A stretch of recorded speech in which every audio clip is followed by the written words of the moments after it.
নিজের বিবেককে সুস্থ রাখুন। আগে ভিডিওতে লাইক দিন, তারপর কথা শুরু করছি। নিজের বিবেককে সুস্থ রাখুন। 30 ডিগ্রি তাপমাত্রায় ক্রিকেট খেলতে পারি আমরা, কিন্তু এসি ছাড়া নামাজ পড়তে পারি না।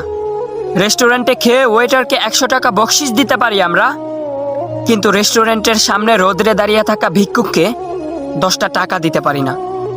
বাড়ির দারোয়ানকে 7,000 টাকা বেতন দিতে পারি আমরা, কিন্তু মসজিদের ইমাম সাহেবের 300 টাকা বেতন দিতে পারি না। ঈদের শপিংয়ে নিজের বাচ্চাদের জন্য 10,000 টাকা বাজেট রাখতে পারি আমরা, কিন্তু বাড়িতে কাজের মেয়েটির জন্য 1,000 টাকা বাজেট রাখতে পারি না। শপিং মলে মান সম্মানের ভয়ে দরাদরি না করে 1,000 টাকার জিনিস 1,500 টাকায় কিনতে পারি আমরা, কিন্তু তরকারির বাজারে গিয়ে 30 টাকার টমেটো 32 টাকা চাইলেই বিক্রেতাকে মেরে বসি।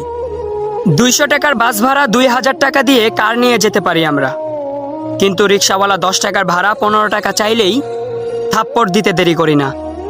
শরীর পরিষ্কার রাখার জন্য 1000 টাকার সাবান ফেস ওয়াশ ব্যবহার করতে পারি আমরা, কিন্তু সম্পদ পবিত্র রাখার জন্য দরিদ্রকে জাকাত দিতে পারি না। হ্যাঁ, কোথায় মানবতা, কোথায় মনুষ্যত্ব? নিজের চিন্তাধারাকে পরিবর্তন করেন, দেখবেন সব কিছু পরিবর্তন হয়ে গেছে। আসসালামু আলাইকুম ওয়া রাহমাতুল্লাহি ওয়া বারাকাতুহু।